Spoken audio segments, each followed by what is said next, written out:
Bonjour à vous et bienvenue à l'Art du Mentaliste. Je suis Taha Mansour et cette semaine je suis ravi de pouvoir inviter Christophe Hague. Hello Christophe. Salut Taha. Ça va ? Ouais, super. Bah, chaque fois que je te vois, ça va. Ah bah écoute, je suis ravi. Je suis trop content parce qu'on a galéré à se trouver un emploi du temps commun.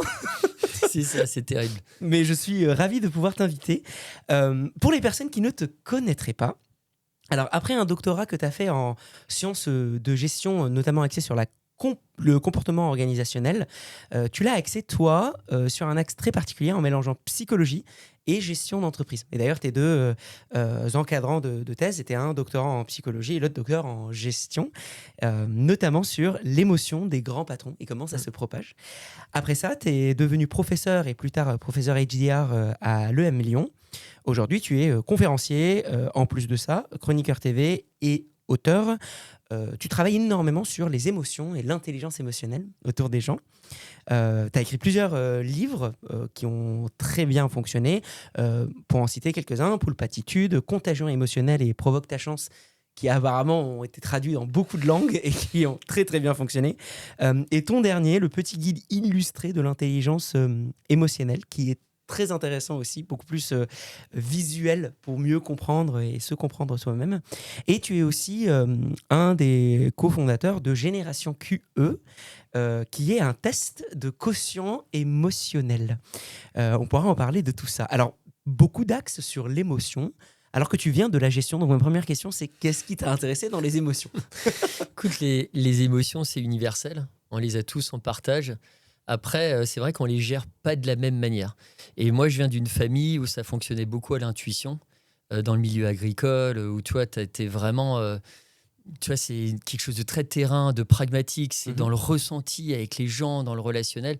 Et j'avais un grand-père, un père, une mère. Enfin, tout le monde était dans ce registre-là et c'était fluide. Ah, c'était Ça fluide, fonctionnait. ok.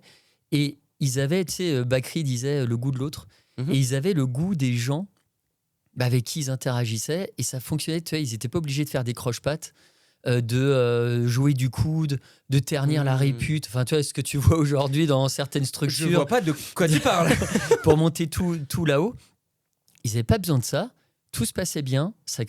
Voilà, ils arrivaient à créer des synergies hyper positives.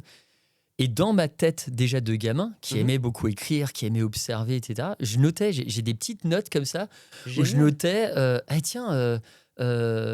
papa, il a fait ça aujourd'hui. C'est étonnant parce que il n'a pas trop réfléchi sur le truc, il a pas... Ou tiens, là, mon grand-père, pourquoi il a fait ça et ça a marché ? Et pourquoi d'un coup, il était dans tel ou tel type de dynamique ? Et j'avais un carnet de notes comme ça.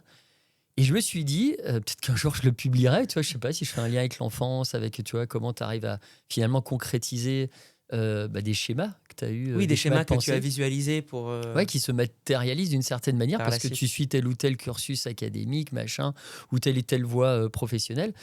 Et voilà, et c'est comme ça naturellement que je suis rentré là-dedans. Et puis à un moment, j'ai lu aussi un livre qui s'appelait L'intelligence émotionnelle de Daniel Goleman. Alors, qui est pas Daniel Goleman, son modèle aujourd'hui, c'est pas le modèle dominant scientifique, il est vachement critiqué. N'empêche qu'à l'époque, c'était nouveau. C'était complètement révolutionnaire. Et puis il était le premier vraiment à populariser tout ça, que ce soit dans la société ou dans le monde de l'entreprise. Et j'ai dévoré ce bouquin. Et derrière, je me suis dit, attends, il m'en faut plus. Et là, je crois que j'ai lu à peu près 250 à 280 articles. J'avais un moment le nombre exact en tête. Et j'étais en train de me dire, mais attends, t'as besoin d'être nourri de ça. Et si t'as besoin d'être autant nourri de ça, c'est qu'il y a peut-être un métier derrière. Peut-être qu'il y a un truc à faire derrière. Et c'est là, si tu veux, ça a éveillé vraiment ma conscience de me dire, attends, fais des émotions un métier et deviens, tu vois, un peu comme Indiana Jones qui va chercher des choses ici et là sur cette petite boule bleue. Je me suis dit, en fait, lance-toi dans l'exploration de cet univers infini des émotions. Ok. Mais qu'est-ce qui a fait que dans ce cas-là, tu avais quand même commencé par des études plutôt de gestion ? Et pourquoi pas être immédiatement allé dans une fac de psycho ou faire un travail là-dessus ? Alors tu sais qu'au tout début, j'étais à la fac, mais de chimie. Ah bah super. Parce que j'ai un frère qui est docteur en chimie. Et donc, parce qu'on est tous les deux assez matheux, on aime bien jongler avec les chiffres, on aime bien aussi cette logique-là. Alors tu vois, tu as la logique rationnelle, mais il y a aussi la logique émotionnelle. Et cette logique émotionnelle, elle est aussi rationnelle. Mais bon, bref, ça on en reparlera après. Mais donc, je suis après arrivé presque par hasard dans ce cursus-là. Mais c'est vrai que j'ai hésité un moment. Et pareil, même pour le doctorat, mais j'ai hésité à me dire, tiens, pourquoi tu fais pas effectivement une fac de psycho, etc. Et moi, ce qui m'intéressait, c'était le côté appliqué. Appliqué. Tu vois, c'est super la recherche fondamentale, mais à un moment, il y avait ce côté, ouais, attends, je vois rien, je lis rien sur, aujourd'hui, par exemple, les décideurs, tu vois, ceux qui centralisent un peu le pouvoir et sur leur rapport aux émotions. Il n'y avait rien à l'époque. Tu vois, oui, ok. Faut dater ça maintenant au carbone 14, ma thèse.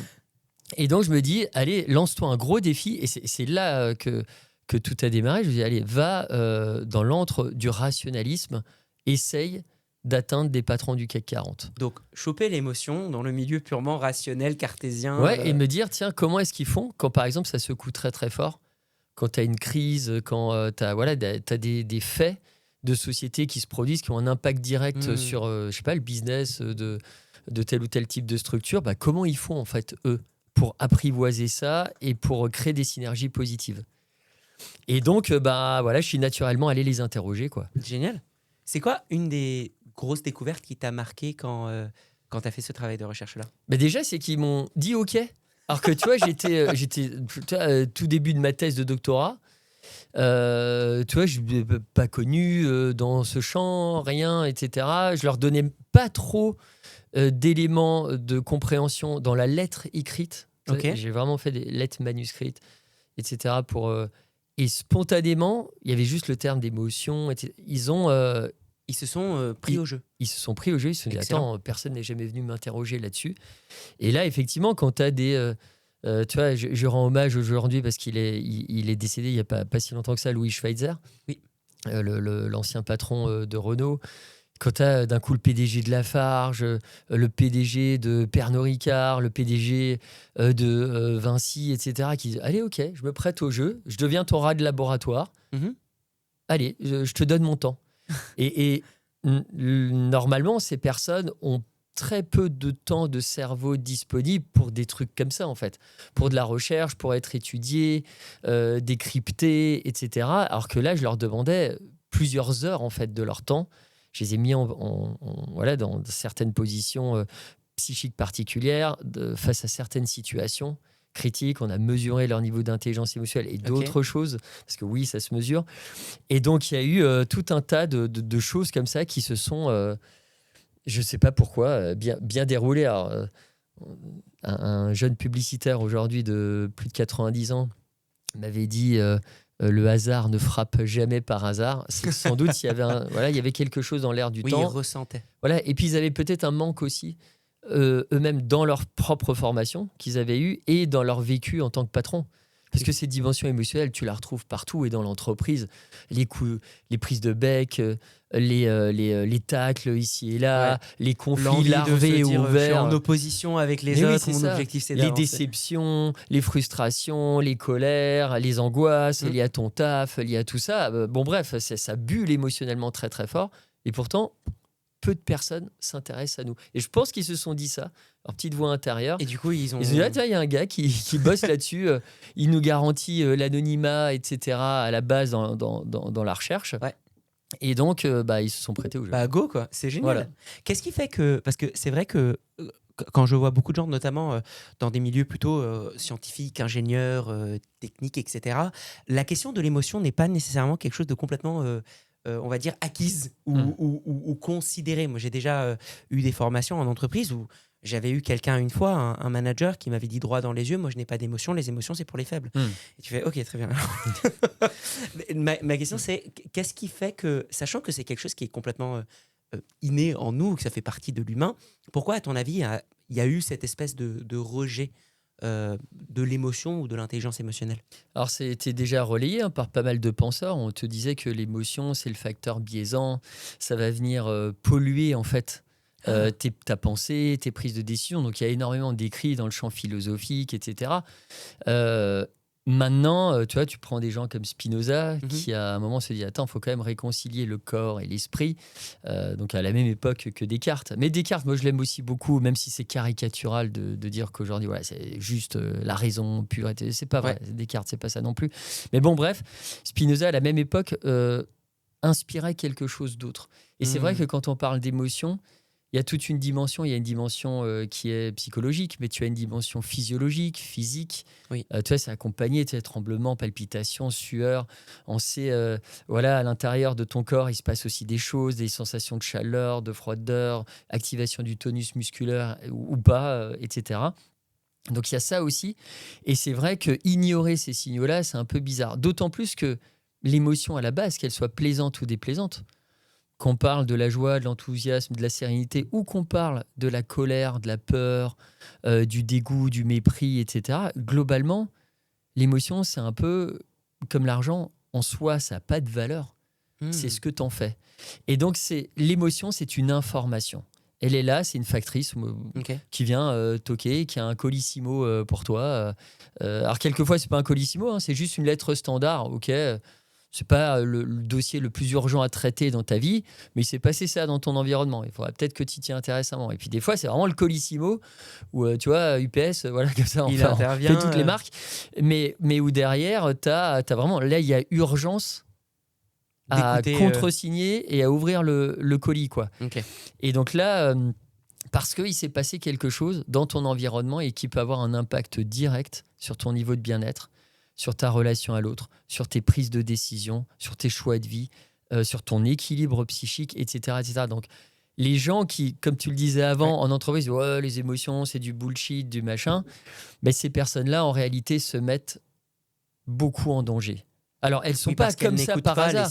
Voilà, il y a l'éducation aussi. Hein. Elles ont peut-être grandi dans un foyer où tu avais un QE parental, QE pour quotient émotionnel parental, qui était très faible. C'est-à-dire aucun des deux parents n'avait vraiment un niveau d'intelligence émotionnelle suffisant pour te transmettre les bases de ce que sont les logiques émotionnelles, de voilà, pourquoi telle ou telle émotion naît en toi. Tu sais, quand tu es gamin et on te l'explique, d'un coup, ah oui, ok, c'est pas magique, c'est pas mal de ressentir ça, c'est qu'il y a une cause. Tu vois, tu ressens de la peur, c'est parce qu'il y a un danger. Oui. Tu ressens de la tristesse, c'est parce que tu as peut-être une perte. Il y a peut-être un projet que t'as pas, voilà, qui n'a pas abouti, ça a été un échec. Et la tristesse va monter en toi pour te dire, écoute, concentre-toi, écoute-moi quand même.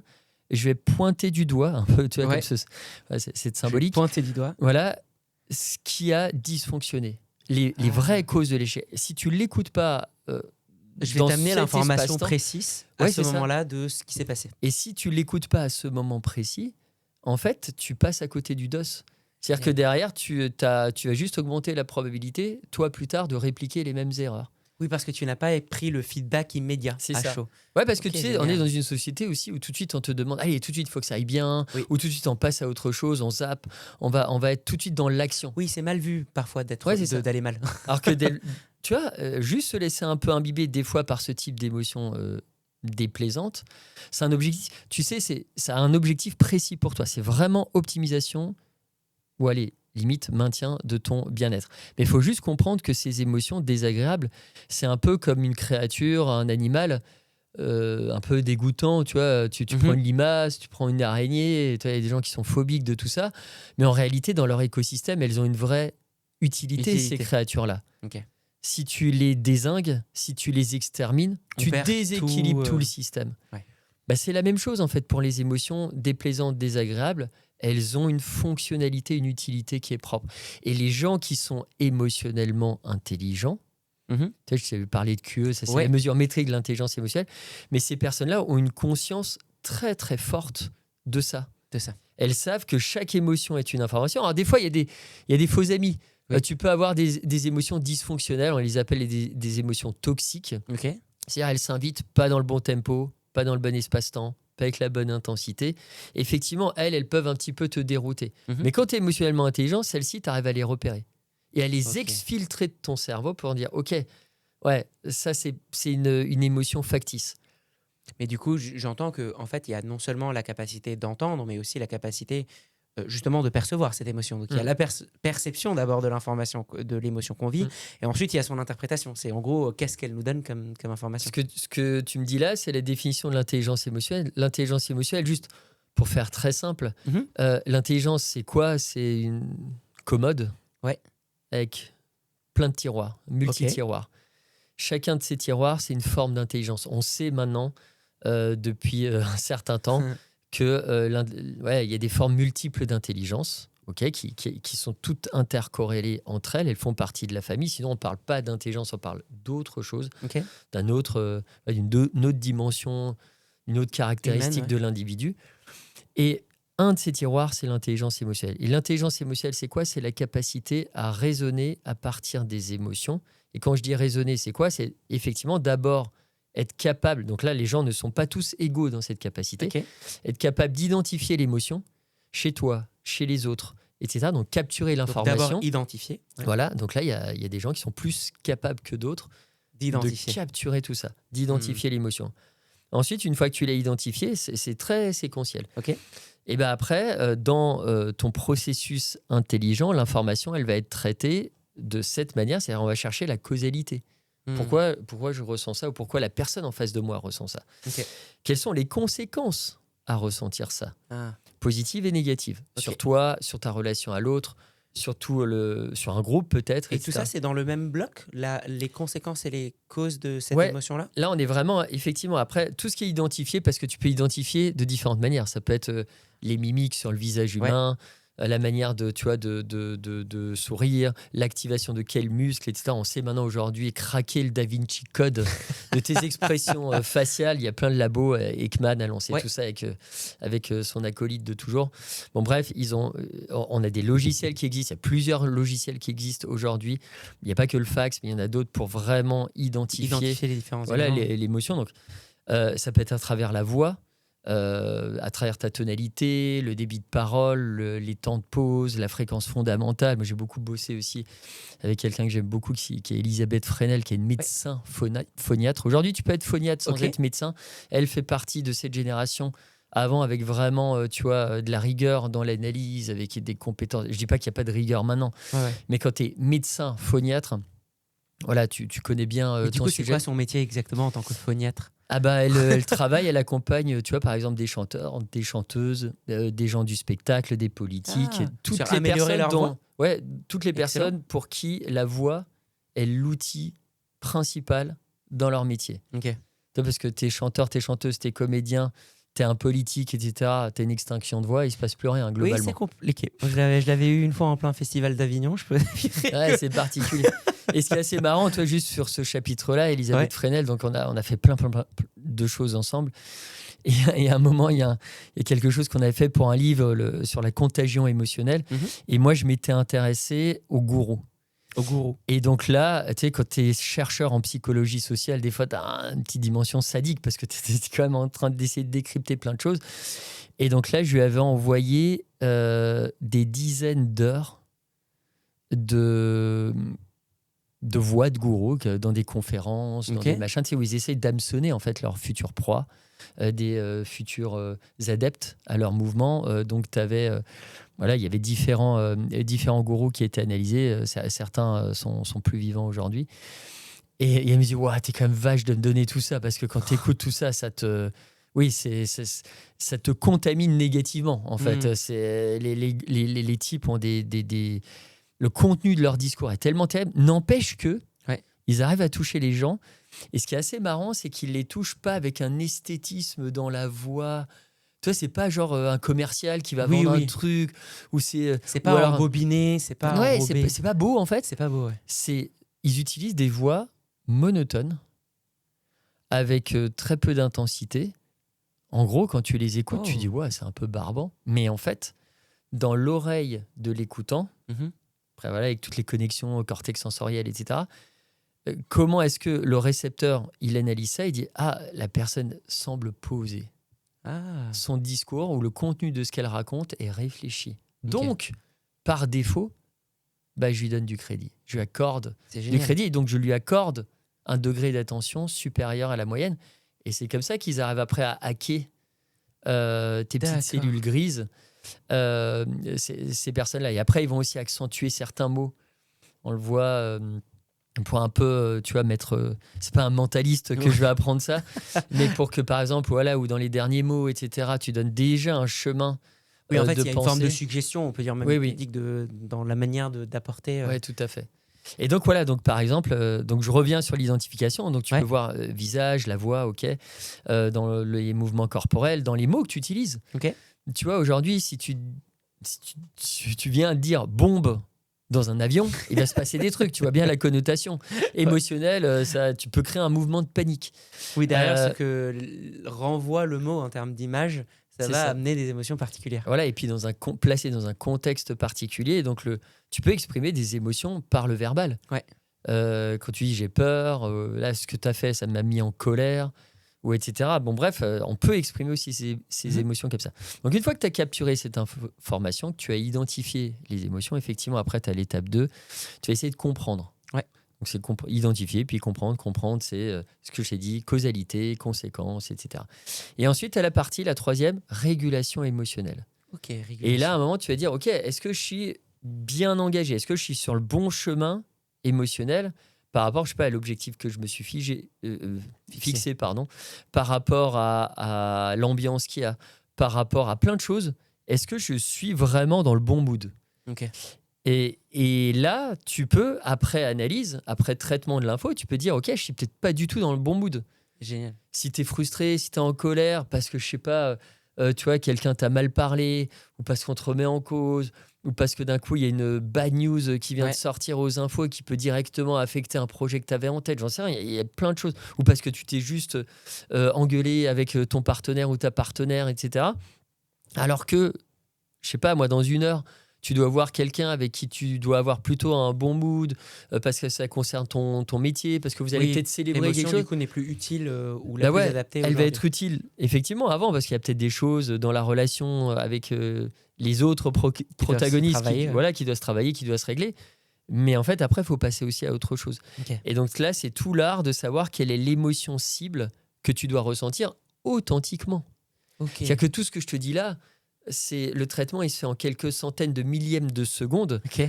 Tu sais sans savoir. Oui. Mais quand tu es entraîné, quand tu as la connaissance, il n'y a pas d'intelligence sans connaissance. Mhm. Quand tu as la connaissance des logiques émotionnelles, des bienfaits de tel ou tel type d'émotion, dans tel ou tel type de contexte, quand tu comprends tous ces mécanismes-là, à un moment, automatiquement, ton cerveau, qui est le seul organe du corps qui est directement dédié à l'adaptation, L'adaptation. donc lui, il a besoin d'émotions, et ben qu'est-ce qu'il va faire? Hop, il va faire son petit calcul et il va dire Et effectivement, il va dire comment est-ce que je faut vais que me tu ressentes ça, et rattraper. c'est comme ça que tu vas C'est t'adapter. génial. Et c'est ça qui est intéressant, parce que l'intelligence émotionnelle, tu vois, là on rajoute le terme d'intelligence, bah, c'est toute cette mécanique, c'est un processus. L'émotion, c'est qu'une information qui Et fait l'intelligence partie de ce émotionnelle, process. C'est Ouais. tout le reste. C'est le process du traitement intelligent de cette info-là pour produire un comportement ou un choix ou une décision qui va te permettre de t'en sortir dans à peu près tout type de situation. Ok. Et c'est pour ça que moi j'ai vu, quand je te dis tout type de situation, c'est pas juste tu vois, une petite contrariété ou un machin. Et je travaille avec des gens, mais je suis allé observer des astronautes, des rescapés de crash d'avion, Excellent. des personnes qui étaient dans des expéditions sur le K2 ou l'Everest qui ont totalement tourné au vinaigre. Là, récemment, j'étais avec quelqu'un qui a passé 18 ans dans le couloir de la mort, qui était accusé à tort d'un triple Oh, homicide d'enfant en plus. Plus grosse erreur judiciaire de ces 30 dernières années aux États-Unis. Il a été libéré grâce à Peter Jackson, grâce à Johnny Depp qui est devenu son meilleur pote. Ils ont plein de tatouages maintenant en commun. Et qui témoigne de manière exclusive dans un bouquin que j'ai écrit, que tu retrouves d'ailleurs dans le petit guide illustré, l'intelligence émotionnelle, parce que c'est tellement un personnage, je voulais vraiment le mettre en avant. Le mettre en avant. Bon, bref, je vais voir des personnes qui ont vécu, si tu veux, soit ils étaient confrontés à des situations de vie ou de mort, Mhm. soit ils étaient confrontés à d'autres types de situations qui étaient extrêmes. Et si tu veux, ce qui les a sauvés à chaque fois, ce qui leur a permis de retomber sur ces deux pattes, C'est sur l'émotion. leurs deux pattes, c'est l'intelligence émotionnelle, parce que Excellent. ces gens-là avaient déjà, même avant, un quotient émotionnel élevé. Et pour ceux qui en avaient un qui était juste un peu, tu vois, dans la moyenne, Mhm. ou un peu, eh ben, ça a sans doute renforcé tout ça. Tu as des études qui te montrent que non seulement tu digères mieux les traumas quand tu es émotionnellement intelligent, Ouais. mais en plus, quand tu vis certains traumas, alors il y a certains seuils, critiques, il y a certains contextes particuliers, il n'empêche que, eh bien là, ça peut te permettre de booster ton intelligence émotionnelle. Ok. Donc, si tu veux, des faits de vie négatifs, des faits de vie toxiques, des choses peut-être terribles que tu as vécues à un moment, peuvent quelque part être transformées en quelque chose de positif dans ta petite boîte crânienne. Et si tu as la bonne intelligence émotionnelle pour ouais, le gérer. mais même si tu es dans la moyenne, etc., et que on n'a pas franchi un certain seuil qui n'est pas le même pour tous, critique, ça va te permettre d'apporter du grain à moudre pour ta mécanique émotionnellement intelligente. Et donc là, tu vas booster, tu vas muscler, même si le cerveau n'est pas un muscle, mais j'utilise quand même cette expression, mais tu vas encore plus muscler ton intelligence émotionnelle. Excellent. Par ces éléments de vie, en fait. Et du coup, comment on fait ? Parce que du coup, il y a ces 3 étapes-là, identifier, comprendre et rééquilibrer. Ouais. Comment est-ce qu'on fait pour améliorer notre intelligence émotionnelle ? Alors, tu as plein de... Non, mais il y a plein de choses. Tu peux déjà la lecture. On sait que plus tu lis, lire un roman de fiction te permet, je vais le faire simple comme ça, de mieux lire les émotions des autres. Parce que dans les romans, par exemple, dans pas mal de romans, tu as la personnalité, la psychologie des personnages qui est hyper bien décrite, qui est chiadée, qui est... Tu vois, il y a tout un rituel de l'écrivain pour vraiment affiner cette description. Souvent, ça vient du réel aussi. Tu vois, soit ils ont observé, soit ils ont vécu eux-mêmes les choses. Tu vois, moi, je mets beaucoup de moi aussi dans les bouquins parce que je trouve que c'est la meilleure illustration. C'est pas par égocentrisme ou narcissisme mal mais placé. c'est la meilleure image pour des fois, tu dis... Et pourtant, je cherche. T'as vu, j'ai cherché plein de gens, des astronautes, des machins, des négociateurs, du RAD, du GG, tout ça. Mais à un moment, je me dis, en fait, tu l'as vécu, donc raconte-le. Et ça va permettre d'illustrer vraiment un point précis d'une mécanique psychique que tu veux mettre en avant. Donc c'est une sorte d'apprentissage par expérience en fait, ou par expérience d'autrui. C'est ça, et là on sait que tu as une classe de neurones un peu particulière qu'on appelle les neurones miroirs. Moi je les appelle les neurones paparazzi, qui vont venir photographier finalement tout ce que tu as lu et qui va venir, tu vois, ces neurones-là, ils vont venir les ranger dans un album photo dans ta base mémorielle. Et si tu veux, quand tu seras dans le monde réel, organique, en relation avec quelqu'un, et qu'à un moment, cette situation a des points communs avec ce que tu as lu dans le passé, eh bien, tu vas avoir un signal émotionnel qui va s'inviter en toi et qui va te dire j'ai peut-être la solution en magasin par rapport à la difficulté ou le problème émotionnel que tu es en train de vivre là présentement. Et là, ça peut te renvoyer des fois tout simplement à des protagonistes. Tu vois, je sais pas, pour des ados, moi je les invite à lire Janer. Tu vois, pour comprendre la complexité de la relation amoureuse, pour comprendre la complexité aussi des ressentis globalement, de la vie, et comment on peut se relever de choses quelque part qui sont terribles. Les petits avec Choupi, ils accèdent déjà à certaines bases en fait, de certaines émotions de base, universelles, etc. Donc la lecture te permet de booster tout ça. D'ailleurs, la personne qui était dans le couloir de la mort, qui s'appelle Damien Echols, pendant 18 ans, qui est devenu après un auteur best-seller, qui produit des choses pour le cinéma. Bref, il a une vie assez extraordinaire après. Tu vois, comme quoi tu peux toujours te relever. Il faut imaginer quand même.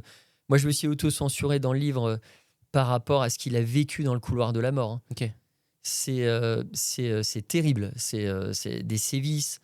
Il ne voyait pas la lumière du jour. Donc, il est aujourd'hui pas aveugle, mais avec une vue extrêmement diminuée. Il est obligé de porter des lunettes avec le verre teinté, etc. Parce que ça crée chez lui, sinon tout de suite... Il y a une forte sensibilité à la luminosité. Une hypersensibilité à la lumière, etc. Et Damien Echols, qu'est-ce qui a fait qu'il a réussi à transformer la crasse, le toxique, l'insoutenable en quelque chose de positif pour lui?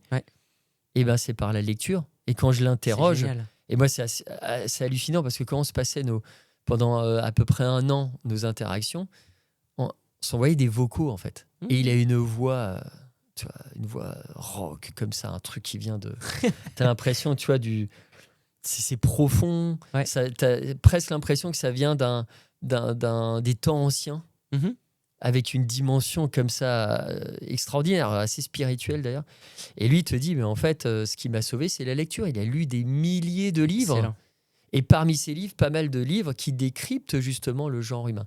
Donc dans les conseils, lire, ça permet vraiment de booster ton intelligence Mais émotionnelle. cet apprentissage émotionnel, est-ce qu'on peut pas l'avoir sous d'autres formes artistiques, par exemple en allant au théâtre, en voyant des films, ou c'est vraiment exclusif à la lecture? Non, t'as soulevé t'as pointé du doigt quelque chose d'important. C'est que, je vais donner un exemple par Peter Salovey, qui est le papa du concept, le père biologique du concept d'intelligence émotionnelle, Ok. qui était pendant longtemps le président de l'université de Yale. Il a raccroché les gants il n'y a pas si longtemps que ça. Et aujourd'hui, c'est le numéro 2 de l'Académie des sciences de New York. Ah oui, Donc, ok. tu donnes pas les manettes de joujou académique si puissant à quelqu'un qui n'a pas juste révolutionné son Oui, champ. oui, Donc lui, en complètement. l'occurrence, dans la psycho. Et Peter Salovey, qui est quelqu'un que j'aime beaucoup, avec qui je converse depuis mon doctorat, donc ça c'est Excellent. dire si ça fait longtemps, et qu'on retrouve d'ailleurs dans pas mal de mes bouquins. Mhm. Peter Salovey, quand il me raconte la rencontre, ou en tout cas la naissance d'un sentiment amoureux avec Martha, celle qui allait devenir sa femme plus Ouais. tard, il me raconte toujours ce même épisode. Il me dit, on était au MoMA, Mhm. donc le musée d'art moderne à New York, Ouais. et tous les deux, ils sont comme ça, ils s'étaient donné rendez-vous, tu vois. C'était juste un simple crush, mais Oui, juste un mi-crush, truc. tu vois, Ok. mi-molette, mi-crush, tu vois. On était vraiment sur un truc pas encore Pas complètement très assumé, engageant, pas ouais, assumé, ouais. etc. Et donc, ils se retrouvent tous les deux, et là, ils scotchent, en fait. Ils sont tous les deux bloqués devant La Nuit étoilée de Van Gogh. Oh.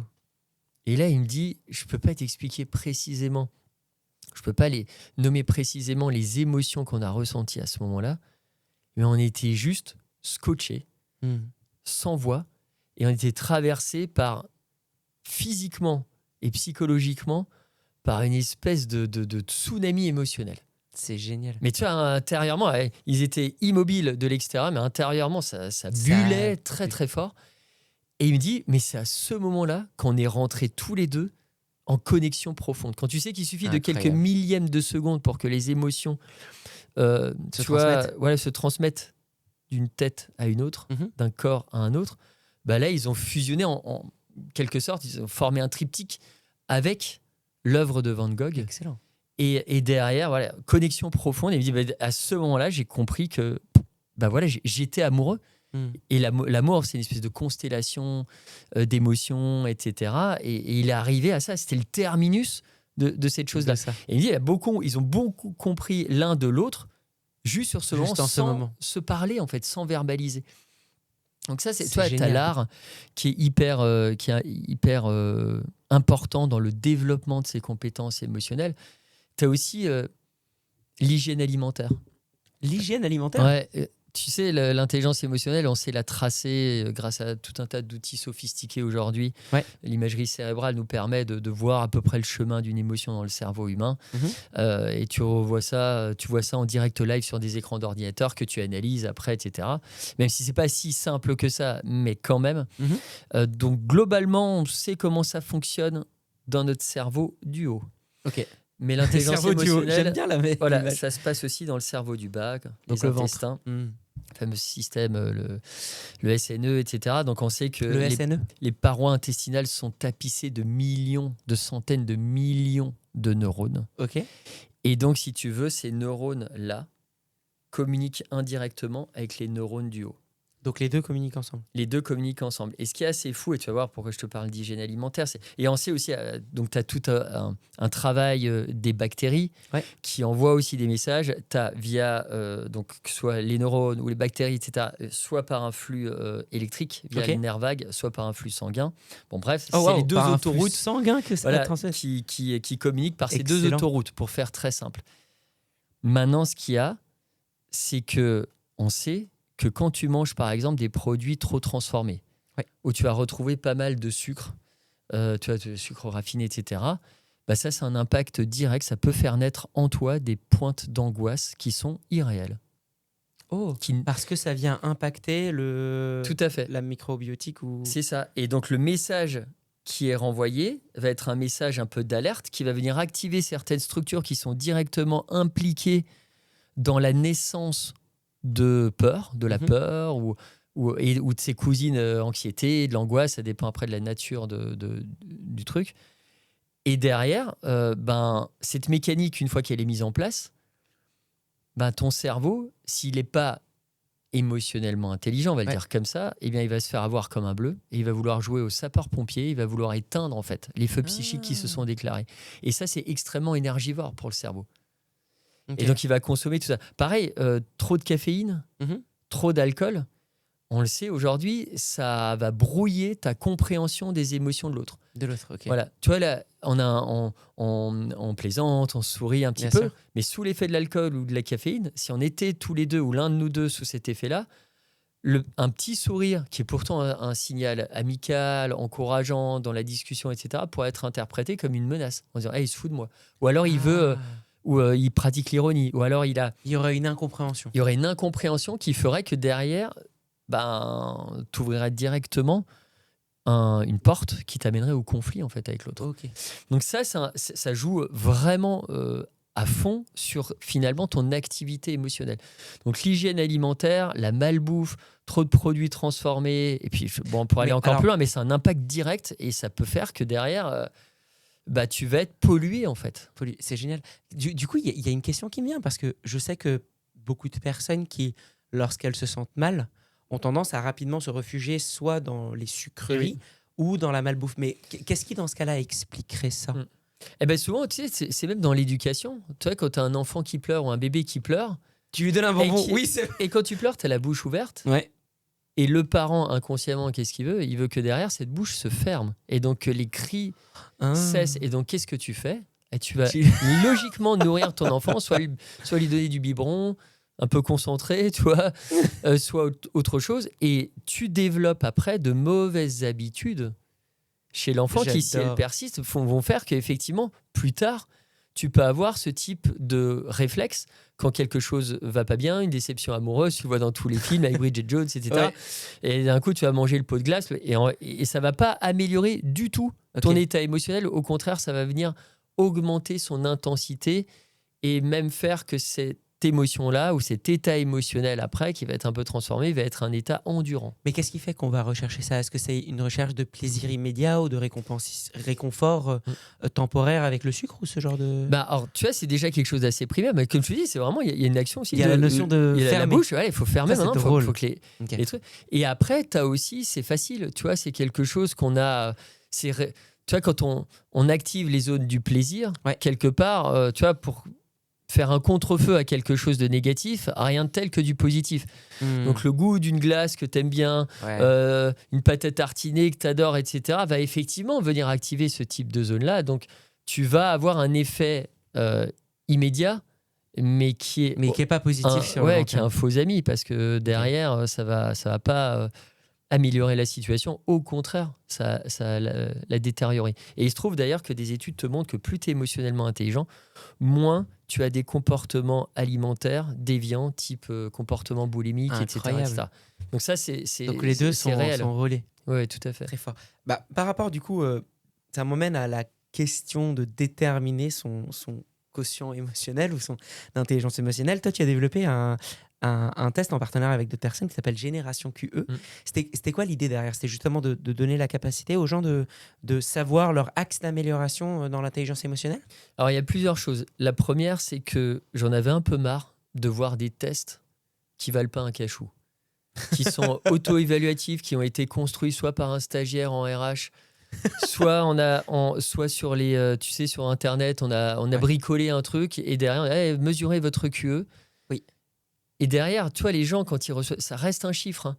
Et quand tu reçois un moment ton résultat et que le truc, en fait, il est éclaté, psychométriquement parlant, mais que derrière, toi, tu considères quand même le résultat parce que tu n'as pas la connaissance de il est éclaté, cet outil-là. Et même si tu considères comme ça, il y a quand même un ancrage mais ça peut venir déstabiliser quelqu'un, ça peut venir baisser son estime de soi, la personne peut prendre pour argent comptant en fait le résultat et se lancer dans je sais pas quoi. Donc ça, il y avait un vrai ras-le-bol de ça. Et d'outils auto-évaluatifs. Tu sais, quand tu fais un test où tu as des affirmations qui sont faites de toi, du type « je suis ouvert aux autres ». Sur une échelle de 1 à 5, tu vois, sur une échelle de 1 à 5, t'es d'accord ou pas avec l'affirmation qui est faite de toi? Imagine ça dans un cadre professionnel avec un RH où tu fais ça. Tu vas pas dire que t'es pas du tout d'accord avec ça parce que tu veux pas passer pour un sociopathe. Absolument. Auprès de ton évaluateur, etc. Donc Là, tu vas céder au doux chant de la sirène, de la désirabilité sociale. Et donc, ce qu'on mesure, c'est absolument pas ton intelligence émotionnelle. C'est juste ta capacité déductive. Ah bah, de dire, ok, ouais, bon, ok, là, je devine bien le sens des questions. Je veux pas passer pour quelqu'un de totalement déréglé sur tel ou tel aspect émotionnel. Donc, il y avait vraiment le ras-le-bol là-dessus. Et si tu veux, même pendant ma thèse de doctorat, j'avais pas d'outils à dispo à l'époque. Il n'y avait qu'un outil aux États-Unis, qui était le tout premier. Peter Salovey, Mayer, Caruso, ces deux acolytes, ils avaient construit ça, c'était très bien. Mais derrière, en français, ça ne marchait pas. L'adaptation en français, d'un point de vue psychométrique, ça ne fonctionnait pas. Moi, j'allais voir les gens linguistique qui faisait que ça se c'est des biais culturels. Et derrière, mais pas que. C'est-à-dire que même dans sa construction, etc., moi, tous les labos, tous les collègues qui étaient, par exemple, à Paris Descartes, ou ailleurs, il y avait plein de labos de recherche en psycho, etc. Donc, tous ces labos avec lesquels, justement, j'ai noué des amitiés fortes avec justement des chercheurs, des docteurs en psycho, n'arrivaient pas à valider l'outil. Et donc, j'ai fait une rencontre comme ça avec quelqu'un qui est une amie maintenant et qui faisait sa thèse de doctorat en même temps que moi, mais justement, elle, à Paris 5. Et qui travaillait là-dessus, sur justement comment, quelles sont les limites psychométriques en intelligence émotionnelle et comment créer un... Et donc, du coup, si tu veux, naturellement, on a fait de la recherche. Et tu sais que quand tu te lances dans la création et la validation d'outils dits de performance, donc là, c'est pas pour mettre le terme performance, mais en gros, tu as des tâches et tu dois performer. Et c'est comme quand tu fais un test de logique, quand tu fais les matrices de Raven ou alors le VISC, les tests de Wechsler, etc. Chez un psy, à un moment, tu sais ou tu sais pas, en fait. Donc, tu as des logiques, on dit, tiens, ce choix multiple, quelle est la bonne réponse? Et nous, on a jugé comme étant la bonne réponse celle qui collait à des résultats de recherche en psycho, cognitif, différentiel, neurosciences. Enfin, bon, bref, je ne vais pas perdre tout le monde. Mais... Et donc, en fait, c'était un test plus de connaissances. Et à travers cette connaissance-là, vous arriviez à traiter l'intelligence émotionnelle de la personne. En partie de la connaissance, mais aussi de la mise en situation. C'est-à-dire que tu as dans le test, et notamment sur les dimensions de régulation émotionnelle, là, tu as des mises en situation. Oui, complètement. Et donc là, tu rentres dans des mises en situation où tu as un contexte qui se pose à toi et qu'est-ce que tu fais? Et là, il y a des gens à nouveau qui vont savoir quelle stratégie de régulation émotionnelle faut utiliser en fait. Quelle est la meilleure stratégie entre guillemets pour s'adapter le mieux au contexte là qui t'est posé. Donc ça peut être en termes de prise de décision, de gestion de conflit, de négociation. Toi, tu peux avoir ça. C'était dans une situation. Et donc, donc nous, on a les deux. Tu vois, on a les deux éléments. Et c'est fou parce que là, tu as un profil émotionnel. Ça nous a pris quand même plus de 2 ans pour faire ça. C'était énormément de temps. Et on a validé d'ailleurs ça aussi. Tu as plein de tests aujourd'hui qui te sont proposés. Et en gros, c'est un peu comme si tu avais eu un fantasme la nuit et tu l'imposes au monde. Nous, c'est pas ça. C'est-à-dire qu'on a construit quelque chose dans les règles de l'art. On a essayé de repousser 2-3 limites psychométriques aussi, tu vois, pour être un peu aussi moderne dans ce qu'on fait. Et derrière, on a publié, en fait. Oui. On a publié, on a validé nos outils. C'est génial. Et là, aujourd'hui, on continue à travailler là-dessus. Tu vois, par exemple, sur ces bases-là, on a démontré que plus tu es émotionnellement intelligent, moins tu es machiavélique. Moins tu es dans le registre de l'enflure toxique qui va chercher à te manipuler, à te placer, tout simplement pour te placer en position d'infériorité pour plus facilement hacker ton cerveau. Ça, et tu es plus à l'aise avec ce qui t'arrive en général, et donc tu n'as pas besoin de réduire les autres, j'imagine. Oui, et puis de toute façon, tu sais, quand tu es émotionnellement intelligent, en réalité, tu es dans la préservation de soi, mais aussi dans la préservation des autres. Donc tes décisions ne doivent pas être des décisions qui vont venir mettre l'autre en position de faiblesse ultime.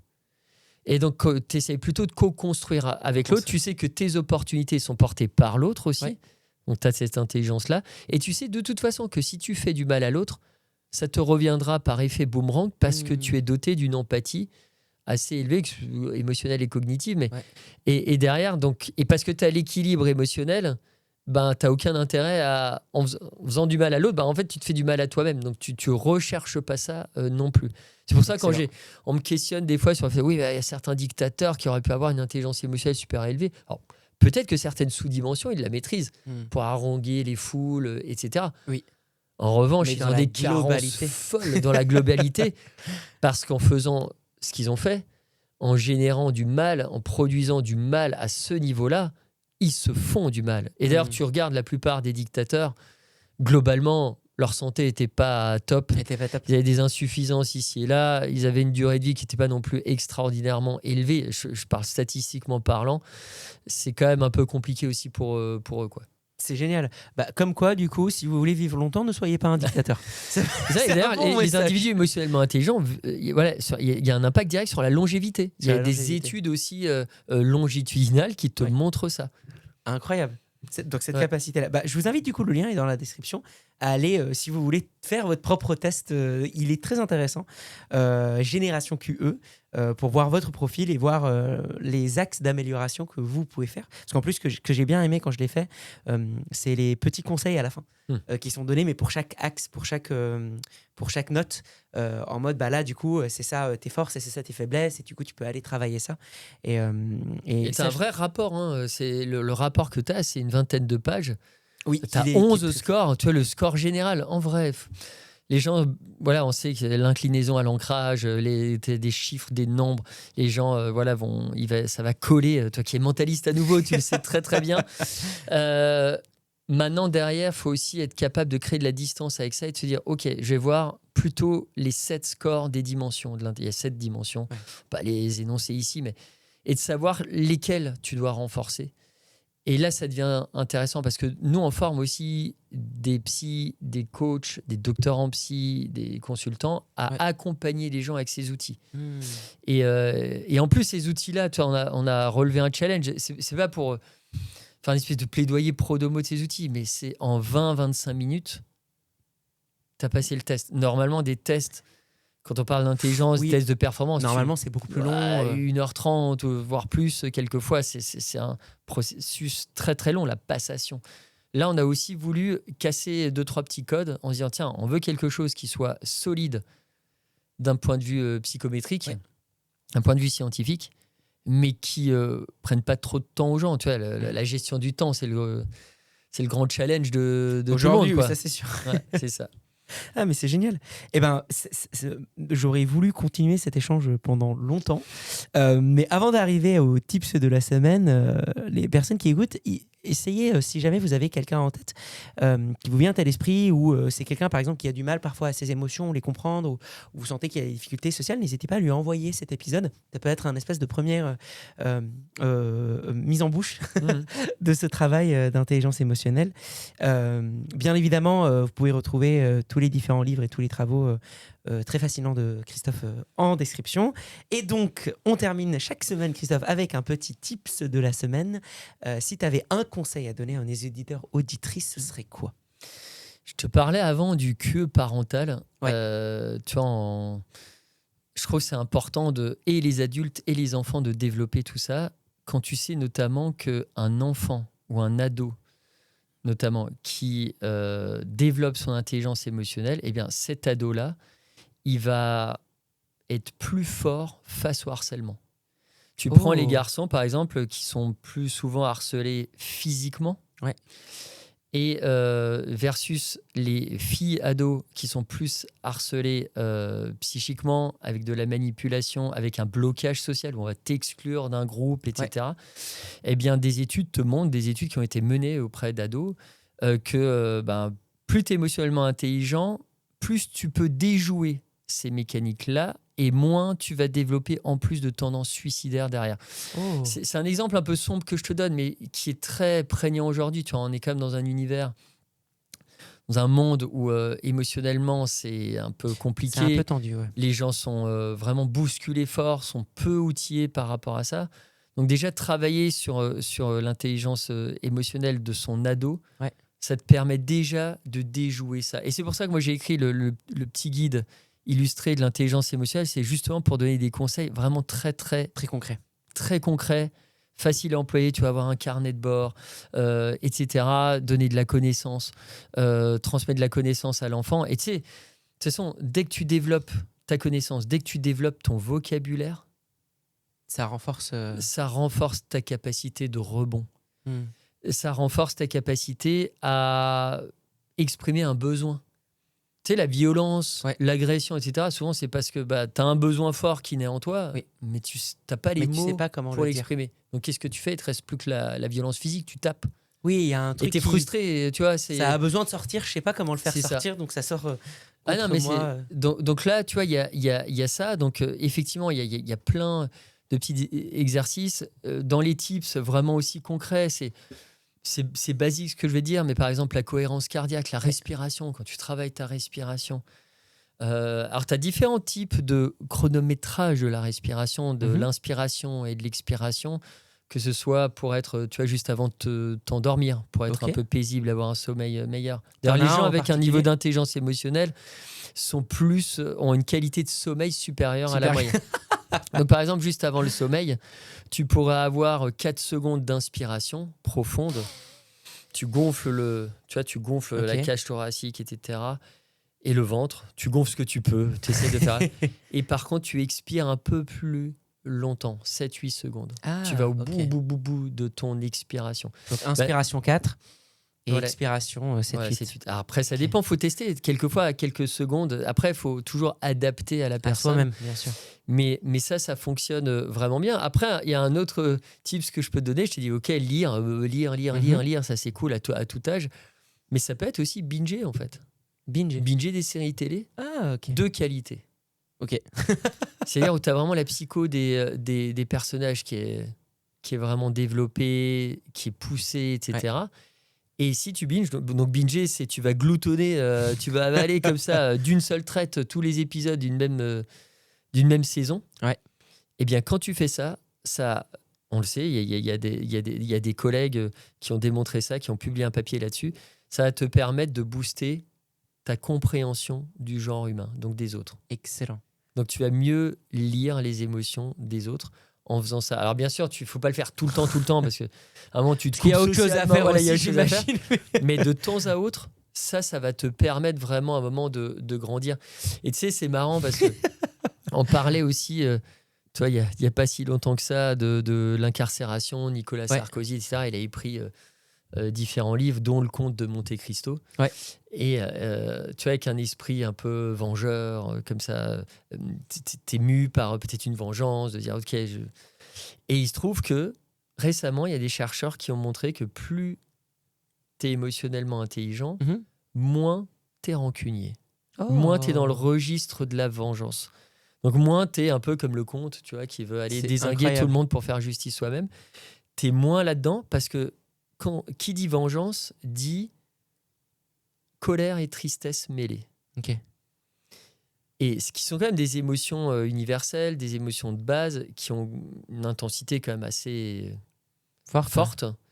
Et quand ces deux-là se combinent ensemble, c'est compliqué, tu vois, d'apprivoiser la créature bicéphale qui s'invite en toi. Eh bien, quand tu es émotionnellement intelligent, tu arrives à dompter tout ça, ce qui fait que tu détaches très facilement cette glu émotionnelle que tu as placée et sur l'autre et sur toi-même et qui vous lie d'une certaine manière.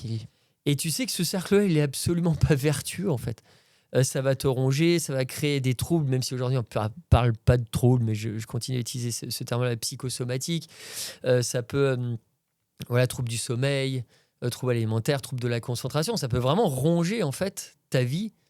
La non-bonne gestion de cette créature émotionnelle bicéphale. Incroyable. Donc là, je trouve que ça, c'est quelque chose aussi qui fonctionne bien. Revoir son hygiène alimentaire un petit peu quand même. Revoir son hygiène. Voilà, moins de sucre raffiné, moins de choses comme ça.